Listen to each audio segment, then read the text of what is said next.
for most people, they just simply won't need to use these public charging points as much as they might think, which then actually means we're not talking about a negative, it's a huge positive, because actually you're going to start your car with a full tank every morning essentially, because it's been on the drive on charge at your wall box all night, and you haven't got to go out of your way to go to a specific place to fill up. Yeah. You know, which of course we do with petrol at the moment. I find that inconvenient.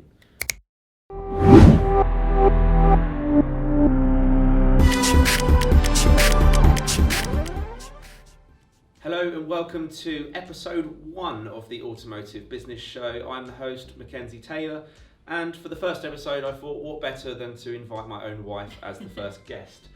If you'd like to maybe say hello to everyone, tell them a bit about yourself. Hi, I'm married to him. Been working in the automotive industry now for just over 10 years, come from the same type of background as Mercedes, so grew up in motorsport, competed all over Europe and England, so yeah, that's me. And what are you up to at the moment? Well, I've just jumped ship, so I was working with Mercedes for 8.5 years and I've just gone across to Volvo and absolutely loving every minute so far, so different. Fantastic. And today we're going to be discussing the charging infrastructure and how charging companies particularly can kind of make the most of the opportunities that are out there at the moment when we talk about electric vehicles. It's something that we've both worked in quite a bit, and even as a marketing agency, as InGear Media, we're dealing with clients in many different areas. So we wanted to kind of touch upon and talk about charging infrastructure in the UK. I guess we'll probably just set the scene for how it stands at the moment. Yeah. There's a lot of misconceptions around it, but actually for anyone who doesn't know, it's got a bit like talking about different fuel stations. There's different charging companies that provide charging points all up and down the UK, and I think probably one of the first misconceptions that we get quite a lot, isn't it, is there's not enough. But running total at the moment, what have you seen lately in terms of figures? I checked this morning and it's just shy of 30,000, so in the last week or so they've put another 300 in, so yeah, probably the most frustrating misconception that there is about electric at the moment, because it's everywhere. We could charge the car in this room if we needed to. Yeah, it's just on a normal standard wall plug. You can plug most electric cars in that way. It doesn't always have to be a special wall box, but of course that is the most ideal way. But yeah, I think some months last year I saw as much as 1,000 new charge points pop up in 1 month alone. So yeah, it's just simply not true that there's not enough of them out there. There is definitely some bigger players in the market more than others. The largest charging point provider is BP ChargeMaster. Same BP that of course is the fuel and oil company. They acquired ChargeMaster probably just over a year ago now, a couple of years ago. Yeah, so that I think says a lot when they moved into that space, and they account for I think over 10,000 of those near 30,000 charge points. So Pod Point have just really upped their game as well, so they've just put loads more in. They're offering, I know certainly with Volvo, that's our chosen partner at the moment that we work with, but there's loads and loads of them around. It's just, they look like a ticket machine, so you drive past them and you don't even realise that it is a charging point. You just drive past it, whereas you know that you're going to a petrol station because whether it be BP or Shell, it's massive, you can't miss it. So I think that's probably one of the biggest issues as well going forward. But again, there's ways around that, and our INT have just developed a new system. I don't know if you've seen this because I've literally just looked it up. But they're going to put like a halo light around their charge points, so that if you are on a motorway, it makes it really obvious where they are, especially if it's dark and things like that, because obviously they're not lit up in a way that a petrol station would be. So that's just another way that the industry is already starting to kind of shift maybe in a bit more of a user-friendly direction as well. So I think if we perhaps just pull back a tad, and if somebody doesn't know how the charging process works at all for electric cars, I guess even further, the fact we're even talking about this, it's such a big thing in the automotive industry at the moment. Like I say, we're seeing it more and more with the clients we work with, and my own background working with Mercedes-Benz as well, it comes up a lot. But just I guess the simple basics of how does it work. You can find charging points, as we say, we've just established all over the place, but actually plugging the car in is very, very straightforward. There's a few different types of connections, sort of the most common of which is a Type 2 connector, and you literally just plug one into one end of the car, one into the other. And in most cases, when we're talking about public charging infrastructure, it's actually tethered, isn't it? So it's actually part of the wall box, just like lifting a fuel nozzle and putting it into your car. You're lifting a plug and putting it into your car, and you can be charging in, depending on which vehicle you talk about, charging speed. You could be charging in as little as 30 minutes. In some cases, it's really not as long. I guess that's the next misconception, isn't it? I was going to say, then kind of moving on to that, is when we are talking about cars that are quite openly advertising at the moment that they can charge a full charge in around about 40 minutes, and we know there's a couple of competitors that are doing it, work for both. Absolutely, but it's understanding how. So a wall box at your house, as an example, or just a normal public charge station, no, that wouldn't be able to do that in 40 minutes. That's when you'd have to go to something that's a rapid charge point, and they look much more industrial, don't they? They're much bit heavier and clunkier to put in, but that's when you get your rapid charging. Just to touch back on the connector type thing as well, EU standards, most of them are a type 2 mode 3 charging cable. If it was Mitsubishi or Nissan, they used to be type 1, but I know that Nissan, in their second generation Nissan Leaf, they went to type 2 to make it more European.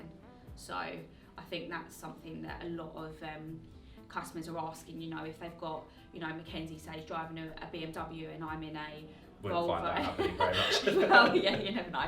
A Volvo or Mercedes, could you share charging cables? Technically, the answer is yes, as long as they are type 2, and actually, they all are, basically. So I think that's something. Yeah, I think there's a couple different ones. Like Tesla have something a little bit different that they use. Yeah. But for the most part, it's the most common. I know certainly, like I say, with Mercedes-Benz work that I do, mainstream. type 2 is definitely where it's at. Okay, cool. So I guess then another question, I mentioned charging time could be as quick as 30 minutes, but that worries people a lot, doesn't it, about making the switch? Nice pun. What do you... Very good.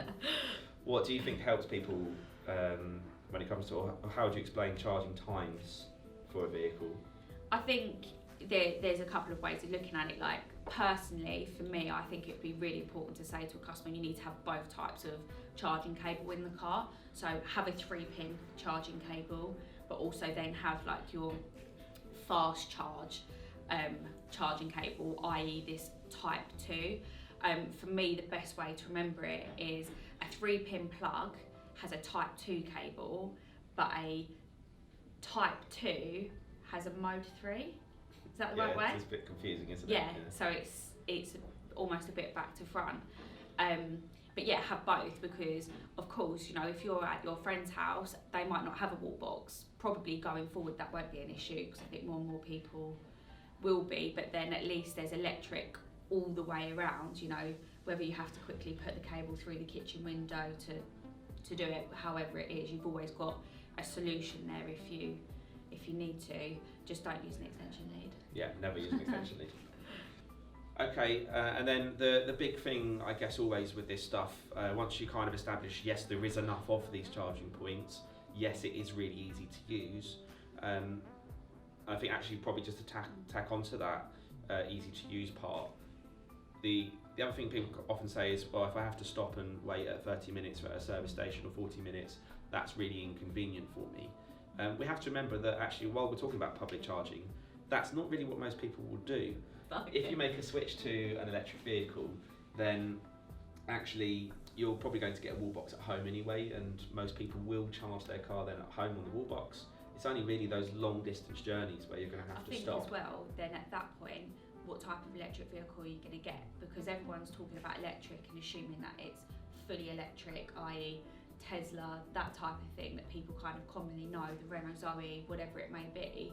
But if you are someone who, maybe a couple of times a month does have to travel a little bit further afield to see family, or I don't know, you've got a child that plays sports, then maybe you would then go down the plug-in hybrid route, because if you haven't got time and you're not willing to factor in that time and empt what's going to happen, then a plug-in hybrid is great, because most of the average driving that you're going to do, whether it be the school run or going to the office or something, you'll drive on fully electric, because we know that most manufacturers are 25 miles worth of range, and that's actually only getting longer and longer going forward. So then don't have a fully electric, have a plug-in hybrid, or vice versa. So I think understanding what right electric vehicle is for you, getting the correct one. Yeah, it's really important. yeah, and I think it's where in the industry it's important that people get qualified correctly to buy the right one, like you say.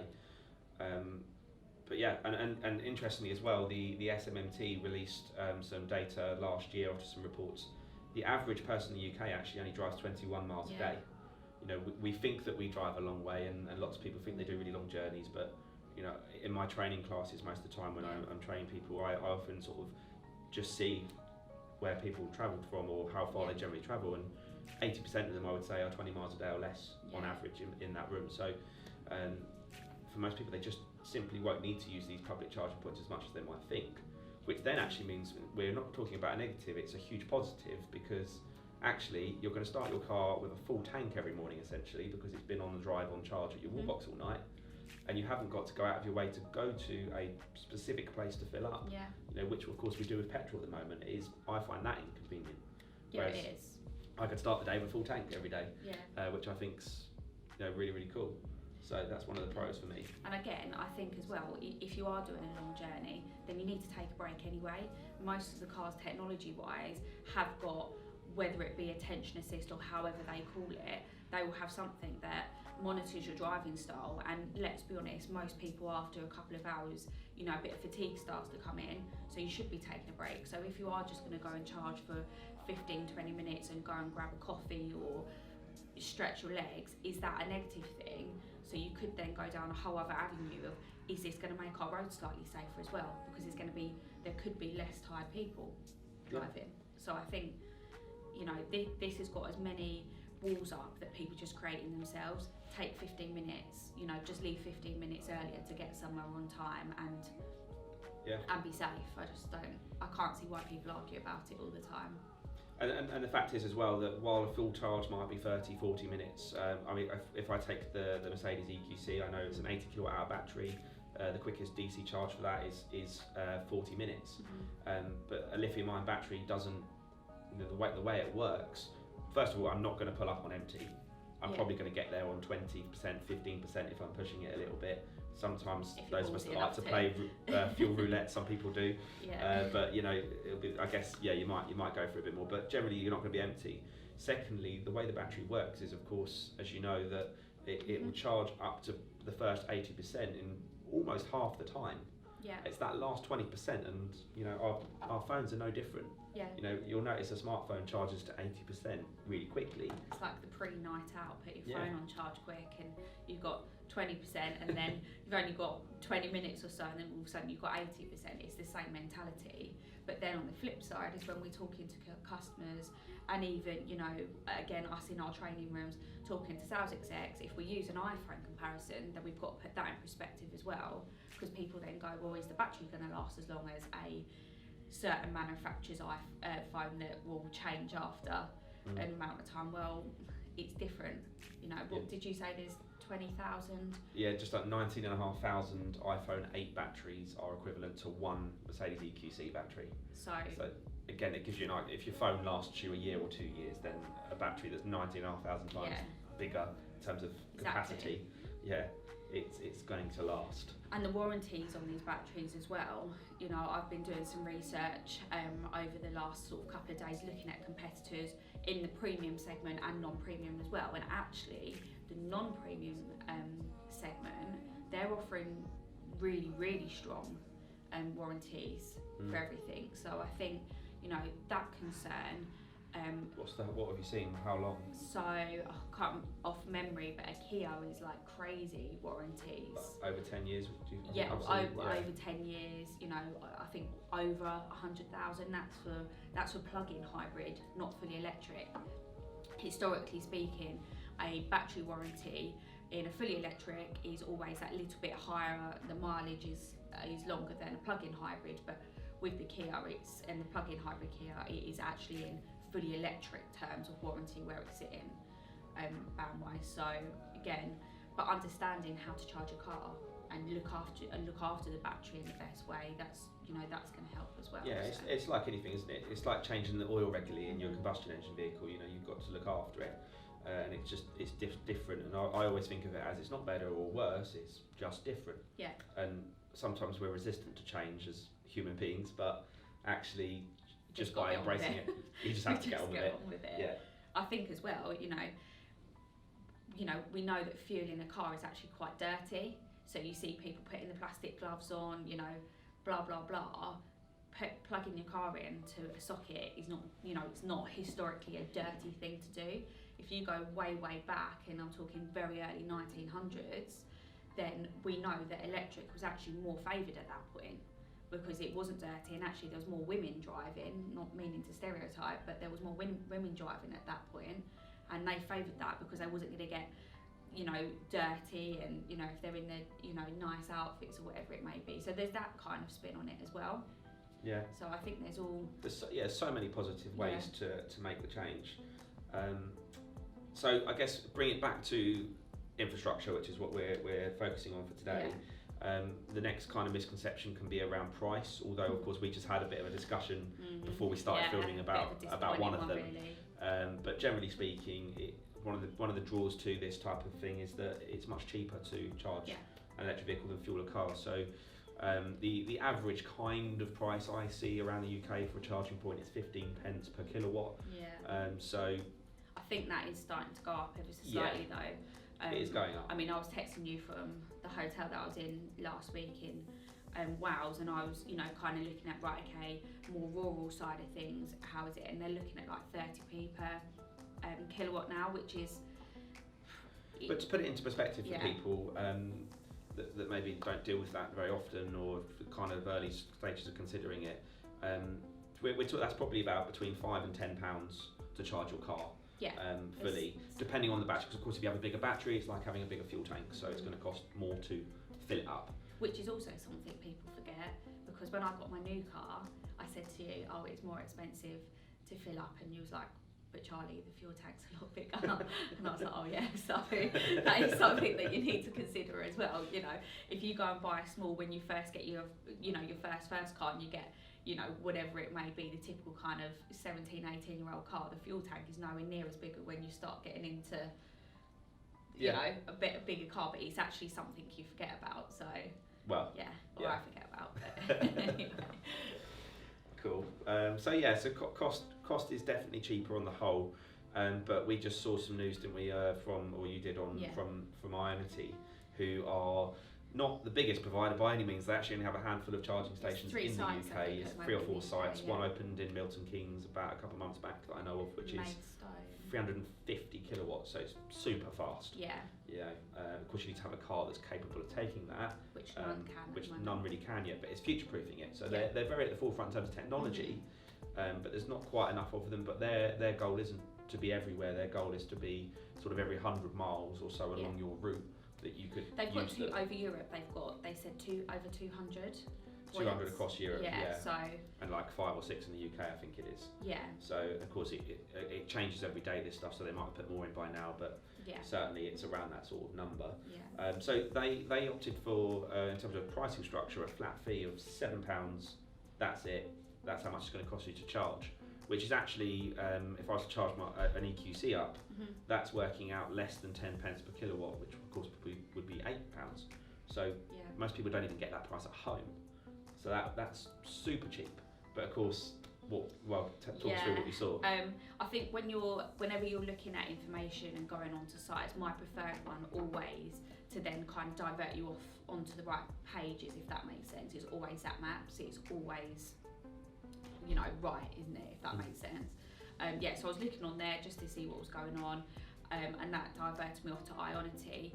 And they've gone from doing their flat fee, like Mackenzie was saying, to they are going to charge per kilowatt hour now, and it's going to be 69p, which face value to, you know, if you're not that sort of clued up, you think, oh okay, that 69p, that's actually not that much, but we're going now in an EQC, what did you say, it's like roughly like £54. Yeah, you're talking about £55 suddenly for something that you could charge for £8 before. So which again, I've read their statement and it kind of doesn't really sit with me that well, because I think their sort of manifesto, or however they've always presented themselves, is that they wanted it to be really easy. It didn't matter whether you was in Spain or France or England, you know, north of England, south of England, wherever it was, that is just how it was, to make it easy and make this seem really user friendly, which it was, wasn't it? If you think about it, it was really user friendly. To now, all of a sudden,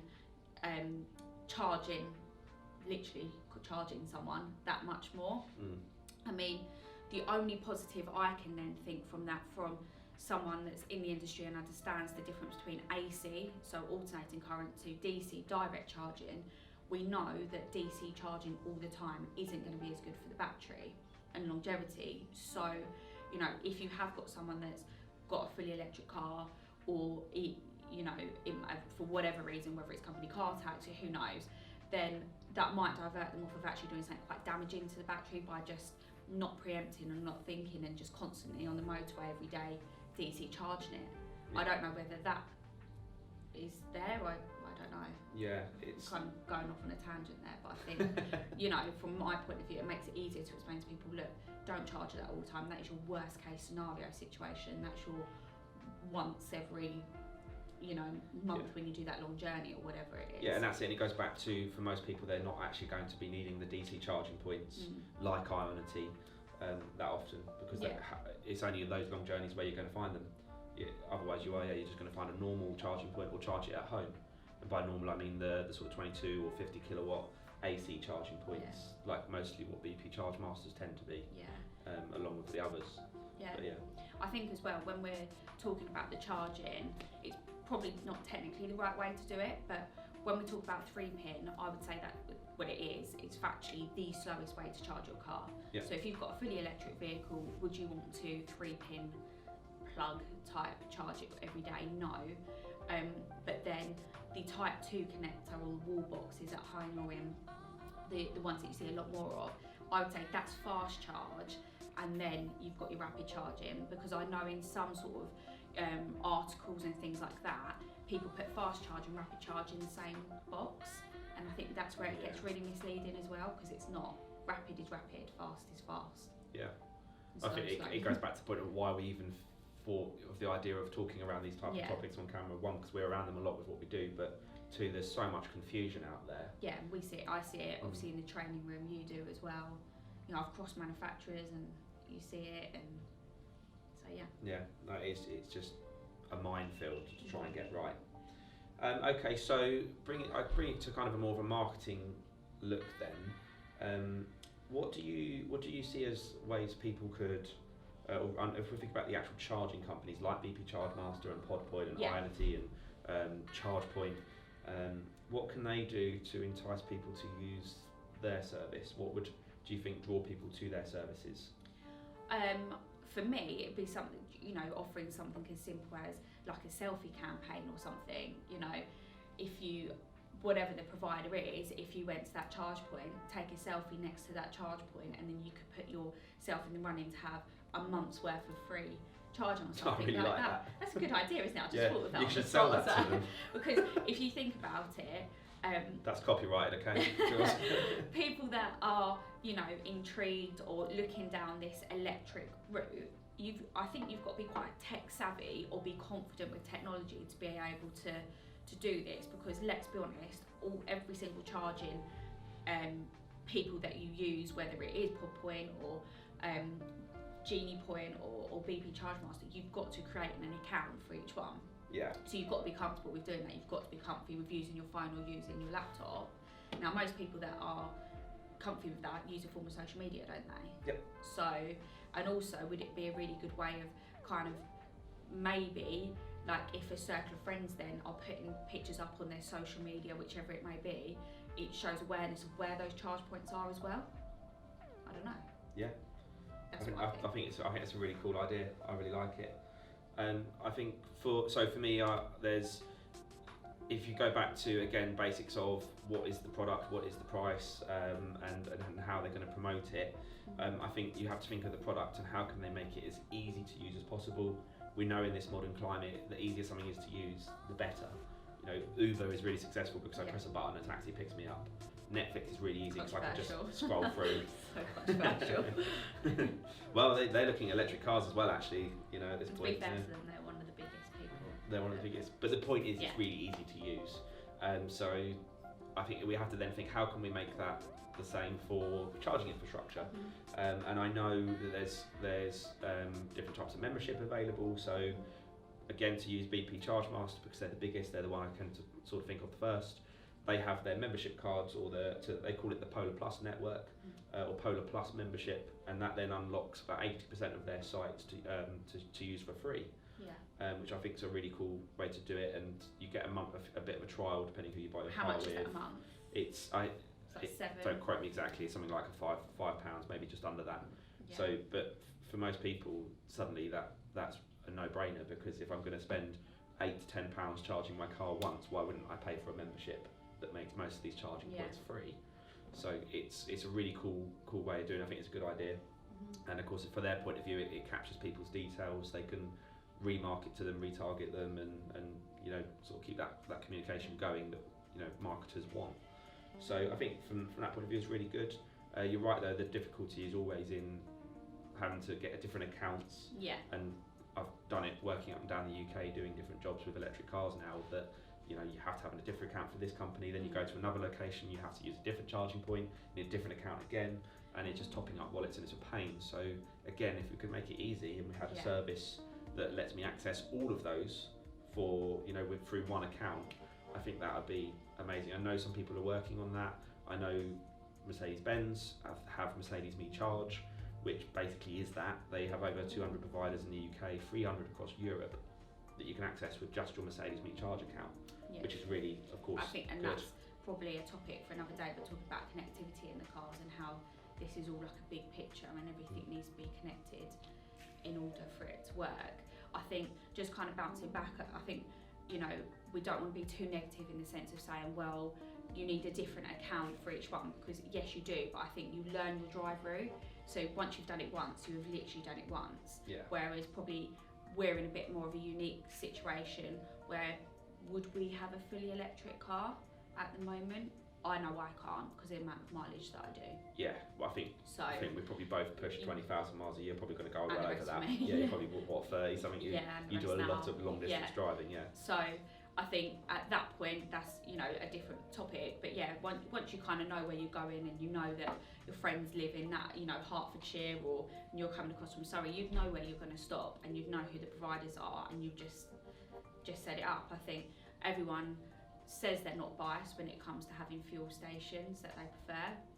Everyone prefers certain fuel stations to others, whether it be because they can get points on a club card, Tesco 99. Yeah, do you see whatever it is though? Yeah. You are more biased to that. So, whether it's because you know that they've got good coffee in there or whatever. So I think that's again where we can talk about it, but you've got to kind of put it back in its box a little bit and go. Yeah, we are very. I think that's where we can be quite unbiased about it. As people that know all of the benefits of electric cars, but also still know when to recognise if somebody is suitable for it or not. I think that's quite a nice side point though about going to a certain place because you like the coffee to fuel your car. I know BP Chargemaster are looking at opening service stations with charging points and making it an experience type thing. Yeah. I mean, what's your thoughts on that? So you turn up, there's nice coffees, baristas, places to hang out while your car charges.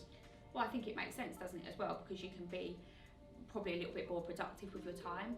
Because again, like you say, with my job role, my mileage is really heavy. I look after and cover the whole of the southwest, so I'm here, there, everywhere, Cornwall, Wales, wherever it may be, and it is really tempting to go, right, I'll just drive 3.5 hours, 4 hours back in one go, and then you hear your phone go ding, ding, ding, because you've got emails coming through. Well, in that 15, 20 minutes that you're having a coffee, you can almost just take a break, whether you do work or not, but you're still kind of getting stuff done in the hours, if that makes sense. So, yeah, I'd be up for that. Yeah. I think, again, it's just different, isn't it? I think actually that probably is a change for the better. Yeah. Okay, and then sort of moving towards the last couple of points is who we think is responsible for helping people kind of make the shift to not really just electric cars, because again, that's probably another day, another chat, but getting these infrastructures in place, getting people using them, made aware of them in the first place. I mean, is it the manufacturers? Is it governments? Is it the company themselves? I think it's a joint effort. I really think it's a joint effort. I actually think that the charging providers themselves don't put themselves out there. Considering that they're not in these big fuel stations and things like that, what advertising are they actually doing? I know they work with the manufacturers, but you've got to get to the point where you're sat there with a sales exec having a conversation about this, and then almost having to firefight reasons why you can charge and how you can charge. I mean, I personally haven't really seen anything on social media that much. Haven't seen how-to videos of how to plug and unplug your car, how to make it more user-friendly. I think then the government need to, and the driving side of things, you know, if people are going to be more sort of going down this electric route, and especially, you know, first cars and things like that, you could easily justify plug-in hybrid once the manufacturing costs and stuff comes down. Is that going to be built into tests, how to do it, how to do it correctly? So I think everyone, and I think actually out of all of them, it's the manufacturers that are trying the hardest at the moment. Yeah. Obviously because they want to sell the cars, but actually if they don't sell the cars, what's the point for the charging? Yeah. So definitely. I'm backing the manufacturers. And there is, yeah, and I think you're right. It is definitely a joint effort. There are government incentives to help people when it comes to buying an electric car in the first place. You know, there's a £3,500 car grant, the OLEV grant, and then there is also an OLEV grant for your home wall box. But actually, I guess I don't know what there is around public charging infrastructure necessarily. I know that councils get grants to set them up. I was listening to the Fully Charged podcast. It's Fully Charged, isn't it? Yeah.